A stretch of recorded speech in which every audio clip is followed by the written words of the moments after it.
Welcome to Broadcast Astrology, Insight for Humans. This is Lisa Pesnichak.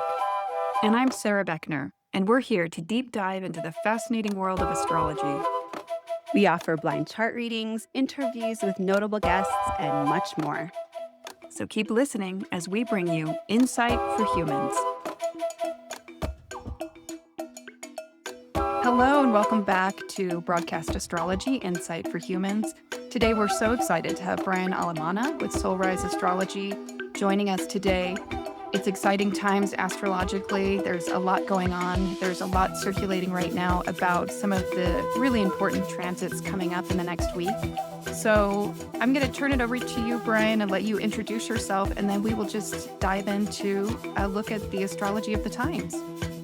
Thank you, Sara. Really glad to be here. Thanks for having me on the program. Really excited for this conversation. I'm an astrologer living in Asheville, North Carolina. I lived most of my life in Chicago, but my wife and I recently moved here a few years ago. And I've been an astrologer. I've had my own practice for about 14 years. I hold a certificate from Pacifica on archetypal astrology. And I apprenticed with Alan Oken, who's a well-known astrologer, kind of a legend in the astrological community. It was quite a privilege to work with him. I've also worked pretty closely with Melanie Reinhardt, who's a master channeler of the centaurs like Chiron. Over the years, I've worked at bridging astrology with Jungian psychology and history, simply because I have a lot of interest in all of these fields. And I bring these three fields together through the medium of astrology. And so love to talk about it. Yeah. I think that the historical piece is really interesting in looking at the astrology of the moment. And I think it'll be interesting to get your perspective, pulling in the Jungian psychology, just in terms of how this time in history might act, how we could use it as medicine in some way, how we can navigate it, all of those great things. Do you want to pull up the chart, Lisa? And Yeah, so what we're focusing on today to some degree is this collection of planets in fire and air signs that are all aligning with each other in predominantly flowing aspects. And the apex of this, to some degree, is definitely happening this month. And we have the moon coming in 4 degrees Libra on July 19th. And that's really kind of pulling it into a full picture. Actually, if anybody has any placements at 4 degrees of any sign, honestly, you're really getting pulled into this alignment of outer planet energy.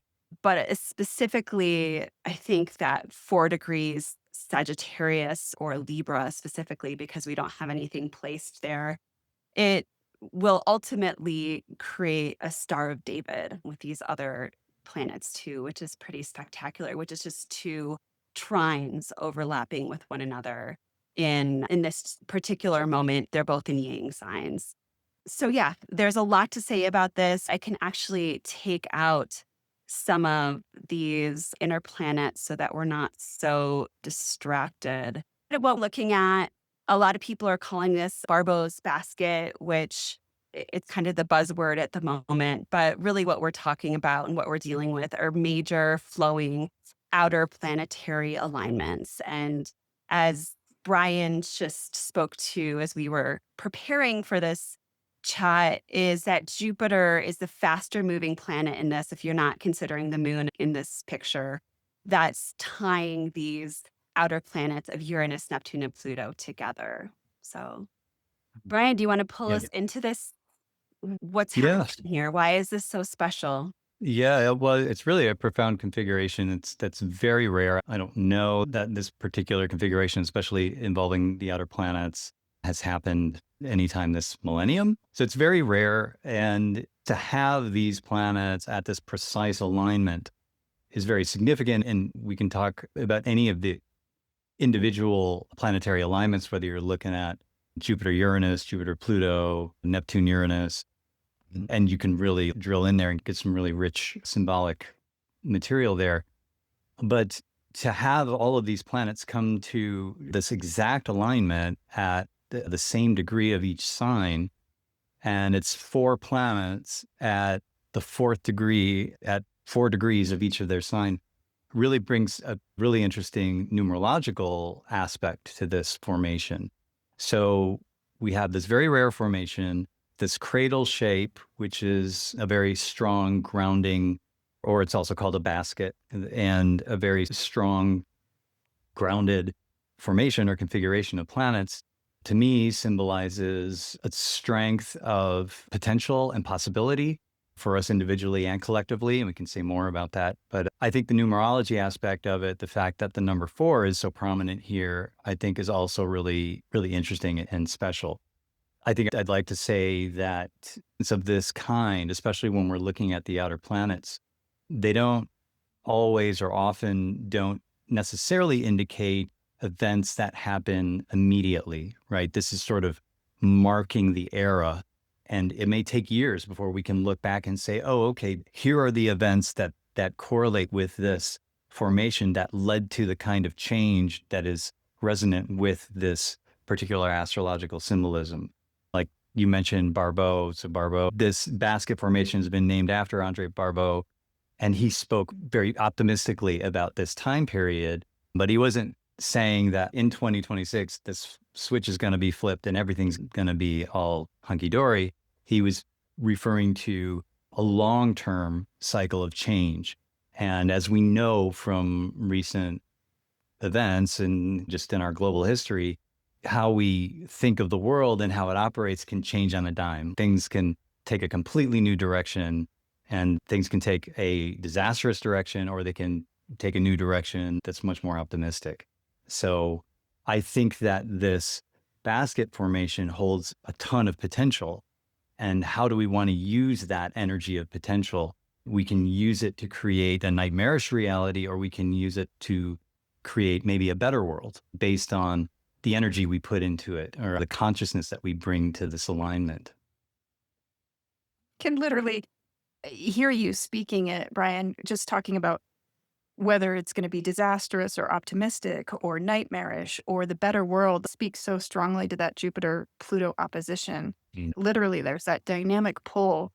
Which one are we going to prioritize? How are we going to process it?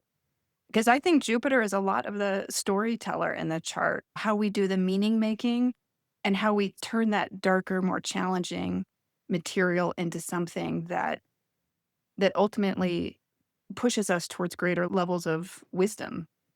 Yeah. You touched a little bit on number 4 being significant. I don't have familiarity with numerology. Can you speak more to that?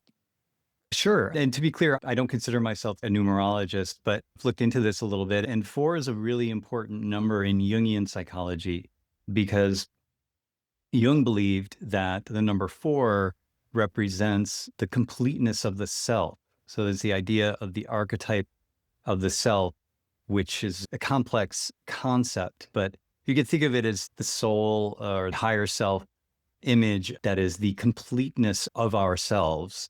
There is this existing in the collective consciousness or the consciousness of the cosmos, an imprint or an image of a complete human being. And every one of us is on a path or in a process of becoming more complete as who we are at our deepest levels. And at any given moment, our ego consciousness can only be aware of so much. Beyond that is this great ocean of unconsciousness, of what we are not conscious of, but is still a part of us and can come through us. So what the number 4 represents is the completeness of the self, or he talks about the 4 functions of the psyche, the so-called thinking, feeling, intuitive, and sensate functions. And every one of us has what we could call the superior function. In other words, functions that we are inherently better at or more aligned with. And then we have our inferior functions, which are the functions that are less conscious within us that we are working to develop in our life. So a person who's very strong in the thinking function might be really quick thinking and have really clear objective understanding of things, but their feeling function might be inferior. And so they're learning how to bring more feeling into their life to understand that values aren't just a rational judgment, right? That what we value comes to a felt sense of what matters. It's just an example. So we all have feeling, intuition, thinking, sensate within us, but how we balance those four functions is unique to each of us. And as we go through our life, if we're focused on personal growth, we will encounter those functions that are, quote, inferior, that are less developed, and we will have to work on them and to create a greater completeness. Of course, that work is never done. Jung called it the individuation process, the gradual process of filling out the four functions, developing them, balancing them, bringing them into harmony. And so that number 4 is really important to Jungian theory. And maybe we can sort of play with, how does this basket formation of 4 planets at 4 degrees each can speak to us personally in terms of how developed do I feel relative to how I nurture emotions versus how I'm able to objectively think about my life versus the other functions in the psyche. I'm trying not to get too heady, so I'm going to kind of pull this back just to say that how complete do I feel in my life, or how incomplete do I feel in my life? And where can I bring in balance to create that stability of what we're calling the basket or the cradle? It's an image of stability. It's an image of groundedness. And how can I be more grounded and more balanced in my life? I think that it speaks to that. But also we could look at it from a collective view as well. Boy, we've been through a lot in our world. Where is this going? Can we bring in the grave challenges that we've been put through and that the world is going through, the darkness that is all around, can become a kind of transformative element that brings us to a higher state of unity? Or is it just going to pull us down into a nightmare? I love that extra layer of interpretation with the number 4, because that opposition makes this seem like such a potent time for the integration, what you're speaking about, because Pluto in so many ways speaks to that which is unconscious. And it's sitting Absolutely. across from Jupiter, giving us the opportunity to bring that to light. And all of those outer planets in a supportive relationship, I feel like give us an opportunity. It almost accelerates that work because you've got Uranus there acting as a bit of an accelerant, stabilizing things in a way that might open up more opportunity. And you've got Neptune, which hopefully in its highest function connects us with that which is unseen in a way that is supportive. It's so much about our longing for what has yet to materialize, the longing for the unconditional, the longing for wholeness. Yes. Yes, absolutely. And I think that Jupiter trine Neptune really evokes that longing or that aspiration to find a new form of harmony or a new form of unity, to actualize a new dream. And I think in my opinion, you're spot on to highlight that Jupiter-Pluto opposition as symbolizing choice between Plutonic destruction or Jovian optimism and truth. And Andre Barbault, who wrote a lot about astrological cycles or cycles between planets, so he wrote about the Jupiter-Pluto cycle in particular. And similar to, I think, what you were saying, Sara, is that he looks at the Jupiter-Pluto cycle as very relevant to the life of Hitler and the life of Gandhi.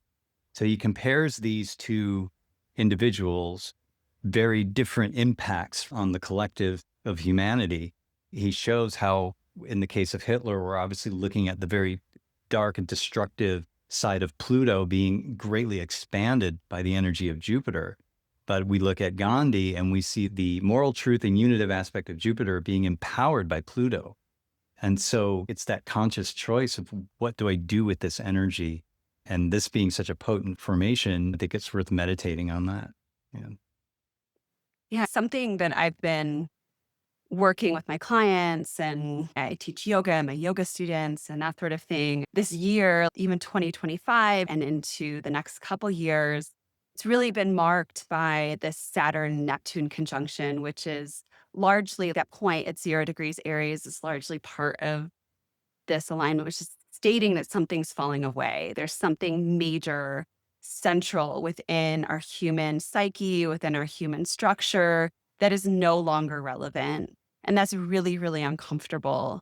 But within this whole formation, kind of like what you were speaking to with the Jungian perspective of the unconscious becoming conscious, Mm. I almost feel as though when all of these outer planets not too long ago were chiefly in yin signs, water and earth signs, there was a lot of inner work going on. There was a lot of spiritual bypassing and also just a lot of unraveling who we are on this really deep level and working with shadow work and Mm. all of these things are happening. And as soon as all of these planets moved into these more active air and fire signs, which we have in this configuration here, there was this sense in the collective of screw that, we need to put this into action. It's almost as though that material shifted into our consciousness on some level. Yeah. And there's so much within this configuration and life in general and astrology, which I think the Jungian perspective touches on, which is that there's a lot of intangible shifts happening too. Yes. And there's definitely the tangible shifts where this is completely speaking to AI and even maybe cryptocurrency or different ways of arranging our society in general and what these different technologies are going, how they're going to impact us. And there's probably seeds being planted at this time that we're not going to see for some time now, but we'll look back to this point and say, this is when the seed was planted. This is when this technology was just at its infancy state. But there's some way that our consciousness has needed to be prepared for Mm. this time. Mhm. And our spiritual selves, like the work we were doing a couple years ago in the past decade, has really been in preparation, I think, for this opportunity that we have now. And I'm continually reminding my clients, coming back to where I began this, is it is a time to really just take a chance on the things that you wanted to do. And there's so much opportunity for us as individuals to reshape our lives and find more autonomy and more freedom and whatever that might mean. Maybe it's breaking patterns that we weren't able to break before, like what we eat or how we move our bodies. Can just be something so simple but so impactful that will have these ripple effects. And this is really the time, these next couple years in particular, I think, to take a chance on Mhm. what life can be. Like all of that inner work, all of that deep shadow work we've been working on for so long and maybe felt heavy by the end of it. And now we're shedding that skin and using the fire and the air to dry that off and make us lighter, which is very reflective also of some of the larger cycles that we were speaking to before we started this talk, which is that we're moving into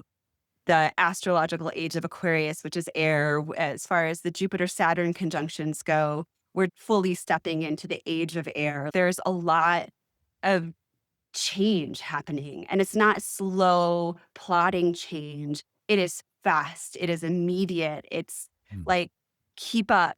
You have to be willing to pivot and be a little bit uncomfortable and kind of trust that process. Yeah. Lisa, I really loved what you said about the shift from the water earth elements to the fire air elements. And I think that was spot on. I was feeling like the Saturn and Neptune transit through Pisces brought so much grief and so much of a sense of helplessness of all we can do is just watch the world fall apart. But my intuition was about the Saturn Neptune shift into Aries changes that dynamic. We've been through that deep emotional reflection, the grief process of moving through Pisces. Now that we're moving into Aries, it's time now to act relative to those emotions and to say, you know what, this isn't right. And I can do something. And as we connect together, whether through astrological conversation or through working with our clients or simply being involved in our neighborhood or our community or the life of our family or whatever, as we connect with other people and realize, hey, we can come together and we can do things together to affect a better future, even if it's just envisioning it and talking about it. That's a kind of action that we can take. And I agree with you, as the next couple of years unfold, the need to be adaptable is going to be important, and to take those risks and take those actions that we feel deep in our soul are really the right actions to take. And I think that's part of the Jupiter-Pluto cycle as well. Knowing what is right, not because you've rationalized it out, but knowing what is right because it is a deeply felt sense of moral rightness. And I think that we're seeing political leaders, religious leaders, thought leaders who are bringing more of a compassionate fire into what they're saying and what they're trying to do. And we can't just pretend that it's only about money or it's only about numbers, it's only about votes, right? No, it's about the human condition. It's about nurturing and it's about feeling. And now it's time to take action to support those things. We're talking about so many different layers and revolutions, but if you think of the age of Aquarius as the broadest brushstroke we can paint, it does say something about us maybe moving away from the monarchies, the oligarchies, into something more universal and socially equitable for all. And so I think that needs to be at the forefront of when we're trying to discern what our action is. These are very dynamic, action-oriented times. And with Uranus in Gemini, it can feel very scattered, I think. And I think we've been in a place, like Lisa said, of it's like, oh my gosh, how do we impact the systems? It's been a little overwhelming. Yeah. And so I think if we come back to prioritizing things fundamentally, knowing that we might need to push towards those Aquarian ideals and aims within the microcosms of our lives, which are going to feel quite intense, because even though both of you are saying that the astrology, this is a seed moment, I wonder if it's not going to manifest and progress more quickly than we think, just because we really haven't seen this kind of dynamic push in these young signs that are, it just seems like it could move quickly. And within our personal lives, how do we slow things down enough to gain some clarity, insight about how to show up in these times? It's tricky. Yeah, it is definitely a tricky balance. I agree with that for sure. We definitely want to not react too quickly or unconsciously, but we also don't want to hold back too much and question ourselves too much.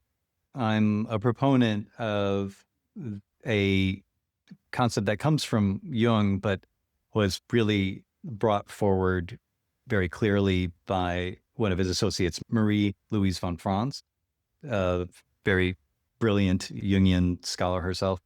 And she would talk about the importance of inner work as informing the outer work. That if we're not doing the inner work, then our outer work's always going to miss the mark. But we can also get stuck in the inner work and never have any effect or take any action in the outer world. And then we're just sort of ensconced in our own world, and we're not of much good effect to the outer world. So yeah, that balance is super important. It takes a certain seriousness and sort of Saturnine discipline, but then of course that needs to be balanced by the Jupiter side to make sure to bring a positive, joyful, jovial dimension into it as well, into whatever the work is we're doing, whether inner work, outer work.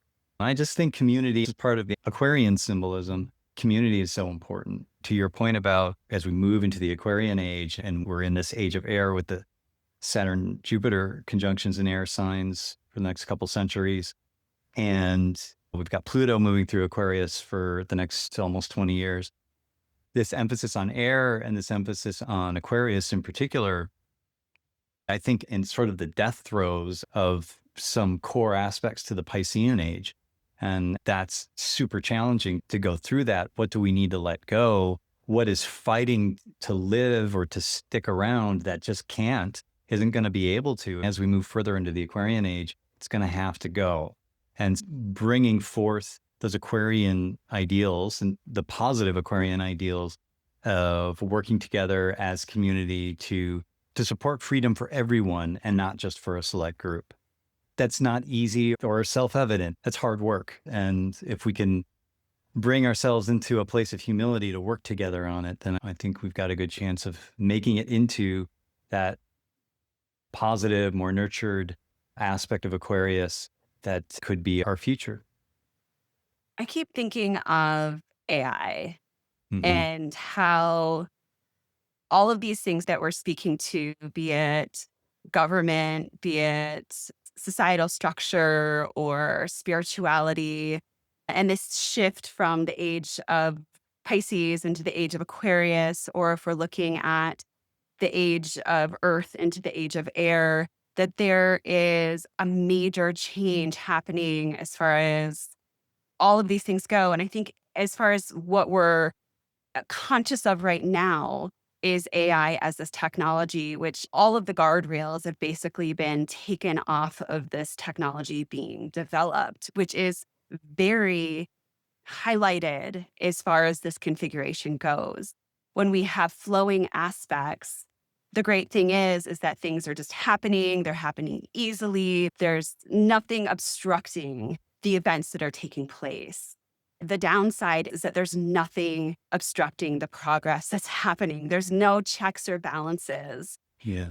And I think part of this Jupiter Pluto opposition too is this wealth that's being built as part of this technological innovation with these AI companies and the government that's potentially benefiting from it. And there's this wealth gap that's continually building and building. Whenever that happens in society, it gets too wide and then things crack. And we know that there's going to be in the next couple of years, Saturn's going to come through and it's going to square Pluto. There's going to be repercussions on a global scale as far as the things that we let go too far at this time. And it needs to happen, I think. I mean, looking at the astrology makes me feel like, okay, it needs to happen. It's being invited in at this time. There's a purpose behind all of the guardrails off and no checks and balances. But there's going to be a moment in these next couple years where we're going to see some of the consequences of the ways that we've gone too far, which is good, I think. I think that when you listen to a lot of people speak about AI, and there's the doomsday people, there's more optimistic people, everybody has something to say about it.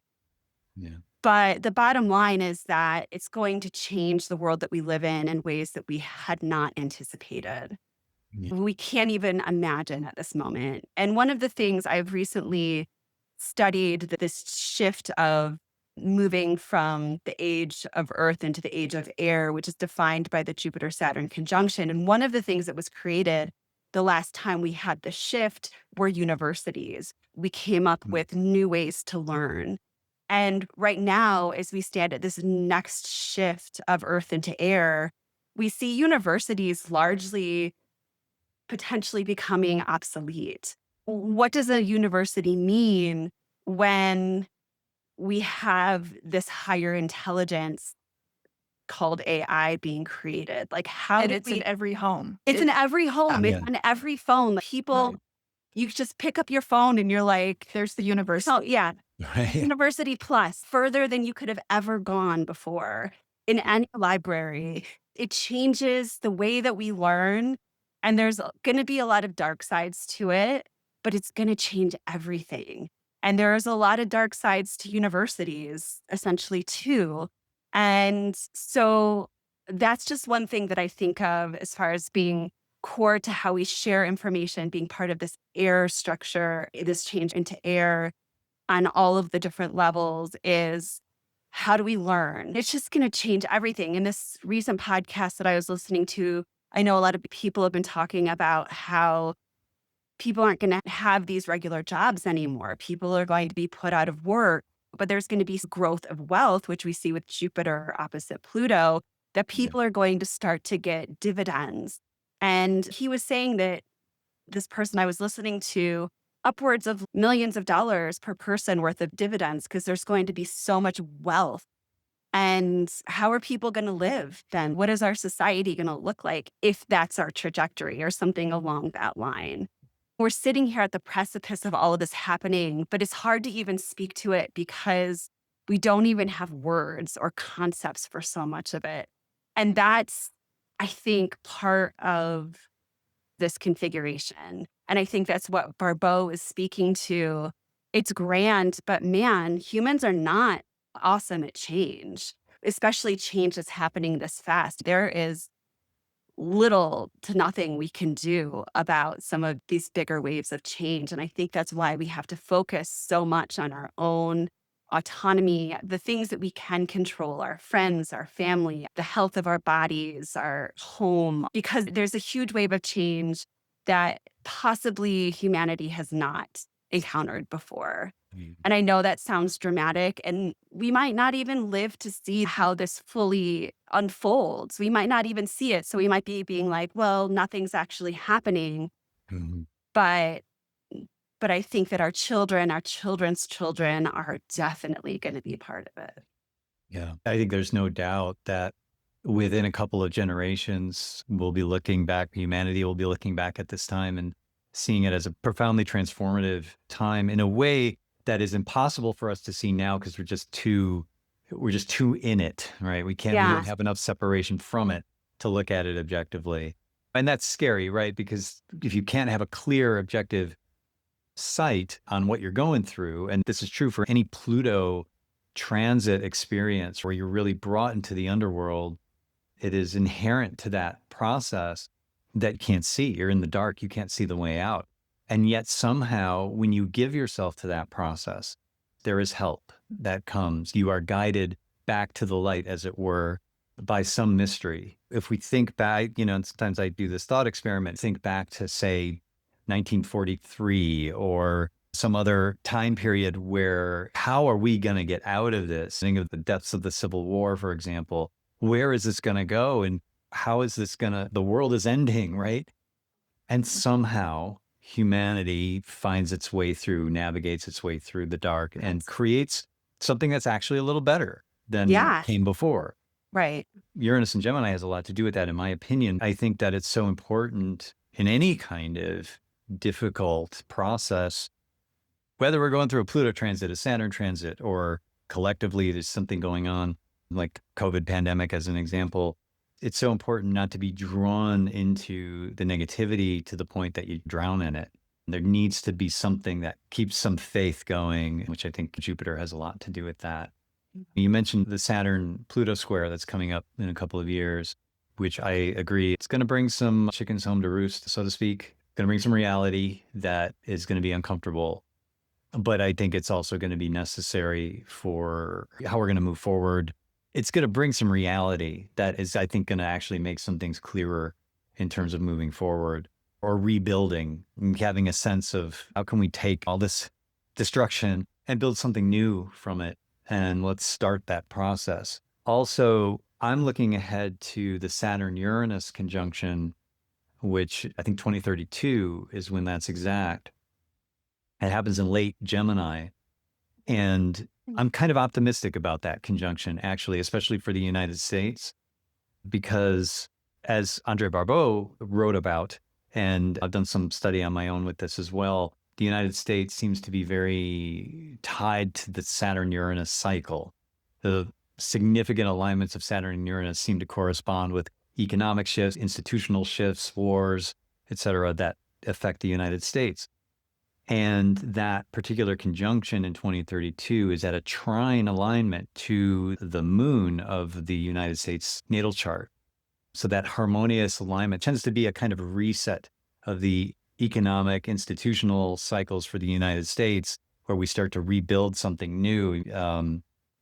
Drawing a blank on when exactly the conjunction was during FDR's presidency, but his presidency would be an example of a restart of the economic institutional functions of the country. And so all that to say, I think that Saturn-Uranus conjunction is going to be really meaningful. And the fact that it's at a trine to the moon suggests to me anyway, that the people of the country are in alignment with whatever the rebuilding work is. We're coming together and we're doing this work. maybe that's over optimistic, but it can't be, because it never is just dark or just dystopia, right? No. Yeah. Yeah. There's positives and negatives to all of it, right? Sure. Mm-hmm. Like the flow that we have going on right now, it's exciting. There's optimism to it, and it's going too far. That's also part of Jupiter Pluto Sure. is I've gone too far. But that's what we have to do. That's what we're being called to do at this time. And the checkpoints are going to be there at the exact right time that we need them. And I don't think that it's doomsday. I think it's going to be like the right checkpoint at the right time. And I think it's exciting. And I don't know, this podcast I was listening to yesterday on Diary of a CEO talking about AI, he was a doomsdayer about AI. And towards the end, the host asked, would you stop AI right now if you could? And he grappled with it and he's like, no, I don't think I would. So Just afraid, we're the last living humans of the analog era. We're right. Right. Well And said. as both of you speak today, I just keep getting the imagery of the wild stallion galloping down, tromping things down. And if our job is just to get the reins on it. And I think getting the reins right now, too, like we have leadership in government that's removing a lot of the normal checks and balances of our systems that are dying. But I think personally, us getting the reins really is, Brian, like you said, it's doing the internal work. It's also mental management, as we move into the age of Aquarius and with Uranus and Gemini, I think we really need to be thinking about our own personal mental management every step of the way. Yeah. And use that Jupiter, hold the vision and the optimism, because life will carry on no matter what we do. It really will. Life goes on forever, but we are living into these times where we are being asked to integrate a lot of this material. And so on much. that note, are there any final thoughts, Brian, that you want to leave us with as guidance for these times that we're in? Yeah, great question. One thing to say is that we're in this outer planet alignment of Uranus, Neptune, and Pluto, and we've had Saturn in there, we've had Jupiter in there.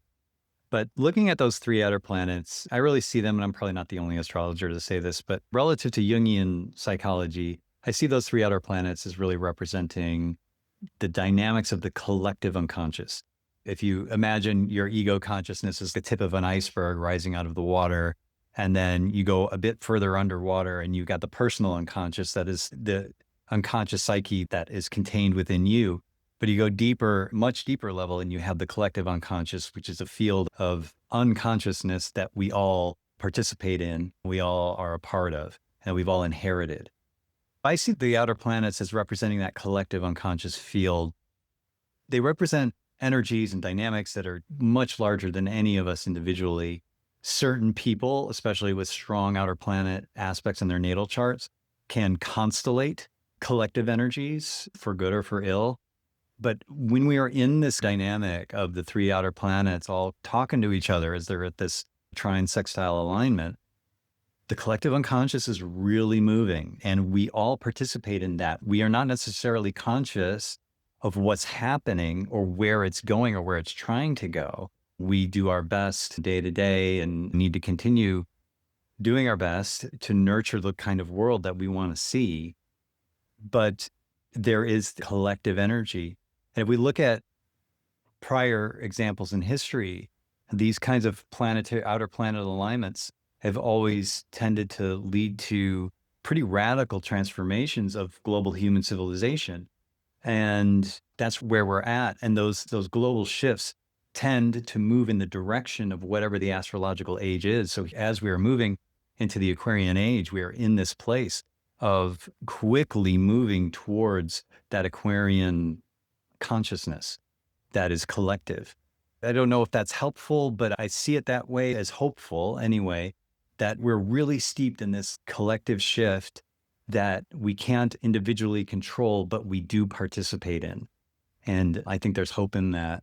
We can continue to stay focused on our spiritual work, our inner work, and how we can be best of service to those around us. Great, Brian. I love how you brought in that we're all connected with one another. And I think that's Yeah. something that we're continually reminded of over and over again. I think COVID reminded us of that. I think that the technological advancements that we have happening are reminding us of that.